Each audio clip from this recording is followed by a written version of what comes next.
So, New York Knicks against Cleveland Cavaliers. Despite all the things that happened throughout the season, this is the Eastern Conference Final Series, deemed as the most probable before the beginning of the season, and it's the actual Eastern Conference Final Series.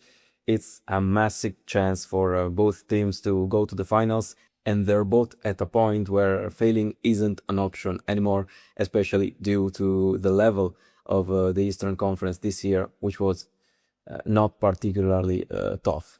This will be an interesting series, especially on the tactical point of view, but before getting into that, let me just quickly remind you that you can find in the video description the link to my Patreon page, where I upload some extra basketball content that I can't upload here on YouTube, such as game breakdowns, coaches breakdowns, deep scouting reports, and more. You can also find there the full episode of this podcast, but you can access the full episode of this podcast by also becoming a premium member of this channel. But in the description, you can also find my Instagram page, where I'm not publishing as much as I was before, but I'm always active on my stories, giving opinions on interesting topics and analyzing things from different points of views. So I suggest following me there, also because it's a better way of communicating with my community.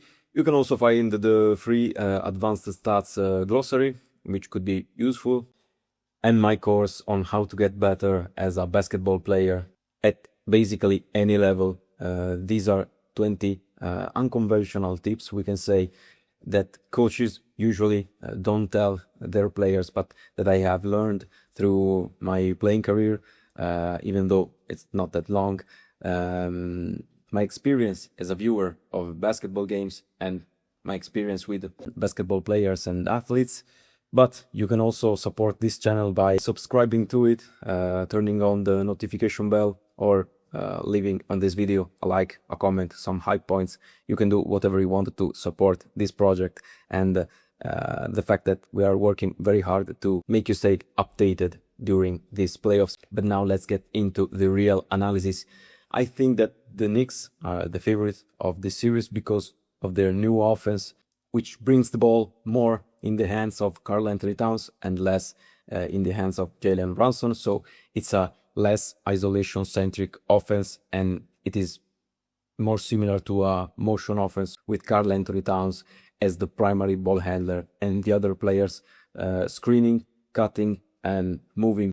And that is a huge difference in an offensive system. In my opinion, it's the difference between a team that could aspire to be a second-round exit at best and a team with high championship ambitions. But the reason why this new offensive system works is because using Jalen Brunson off the ball makes the Knicks offense, but also Brunson's offensive production more unpredictable, more dynamic, and dynamic plays in basketball are always more difficult to defend for a generic defense. Everyone in the Knicks offense is more involved, and this is huge, especially for the shooters and for players who are great off-ball cutters like OG Anunoby and Michael Bridges. While receiving a ball after 20 seconds of isolations, even if your shot is wide open, you're not in rhythm, you can't touch the ball 4 or 5 times during the games. And even though these 4 or 5 touches are wide open threes, you can't knock them down as if they were wide open shots while you're in rhythm. And that's a big difference, in my opinion. The shooters know that, and it's an underrated fact. And the other aspect why this offensive system works is because the opposing rim protectors have to guard Karl-Anthony Towns at the top of the key, since he's there building the action, and he's an elite shooter, so they can't stay away from him because he'll likely shoot from 3, and he's a, I think, 40% three-point shooter in his career on massive volumes, so you can really trust him in knocking down threes consistently. So the paint is empty, and in general you have an easy access to the most valuable shot in basketball, which is a shot at the rim. So the solution that some teams tried, for example, the Atlanta Hawks in the first round series, was to put another defender on karl-anthony Towns. They put Dyson Daniels, for example, and let the center of the team stay in the paint area. So this way, the center could help and offer some important rim protection, and it doesn't necessarily have to stay outside of the paint to guard karl-anthony Towns. But Cat is also a good post-up player, so smaller defenders can be easily posted up by the Kentucky product. And that's the reason why this offense is still difficult to face for the opposing defenses. But Cleveland has two big men, Jarrett Allen and Evan Mobley, obviously. And if Allen guards karl-anthony Towns on the perimeter, Mobley could still help and protect the paint. But they have to do this by leaving Josh Hart completely open from three, so assigning defensively Evan Mobley on Josh Hart and leaving him from three. But then Mike Brown could use Jay Hart as a screener, and this could be a real problem for the Cleveland Cavaliers, because someone could think like, can they do something similar to what San Antonio does with Wembanyama? So keeping him in the paint and performing, defensive rotations and pill switches to contain the offensive advantages of this strategy. And the answer is probably no, because Cleveland have to do this with players like James Harden, like Donovan Mitchell, like Sam Merrill, and other subpar defenders. And in addition to that, Mike Brown could replace Josh Hart in his lineups with players like Miles McBride, Jose Alvarado, and these two players can also play some great defense against the Cleveland Cavaliers guards. So this would be a really difficult dilemma for Kenny Atkinson, and that is not the only question mark that Kenny Atkinson has to solve, because James Harden is not only a problem for the possible rotation of the Cleveland Cavaliers defense, but it could also be a serious problem for other aspects, like the fact that Jalen Brunson has less isolations per game, but he still remains a great, an elite one-on-one weapon. So who's going to guard Jalen Brunson? Because Donovan Mitchell can't do it.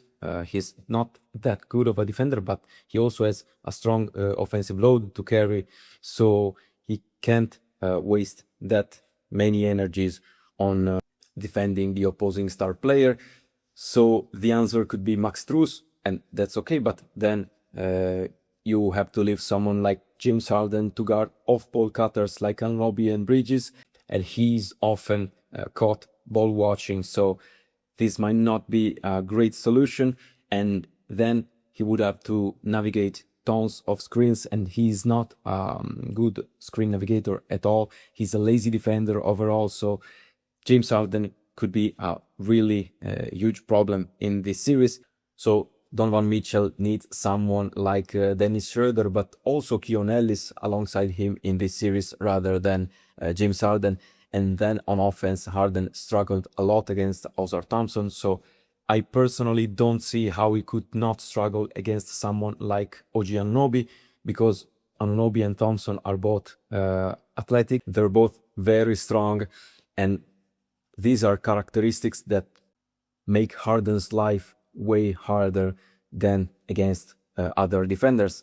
For example, Michael Bridges could be less of a problem for Harden to overcome, but the Knicks have OG Anunoby, so they could put Michael Bridges on Evan Mobley and maybe help if Mobley wants to post him up. But the other ones are pretty easy matchups for New York. Jalen Brunson could guard the small forward, whether it is Max Strus or Dean Wade. These are mainly spot-up shooters. Josh Hart could guard Donovan Mitchell, and obviously karl-anthony Towns could be on Jarrett Allen. So my prediction is pretty rough for Cleveland. I think that this series will end in 5 games, so 4-1 for the New York Knicks. And the Knicks getting to the finals would be spectacular for a neutral fan like me, but in general, arenas like the Madison Square Garden, but also the Paycom Center in OKC's case, definitely adds some value to the home court advantage, and that's something I always look for, also because I'm European, and in EuroLeague the home court advantage is a pretty strong factor, so it's a really interesting thing to consider also in these cases. So it would probably be a real battle, but before that we still have a pair of great series. And that was all for today. Thank you for watching, and see you in the next video.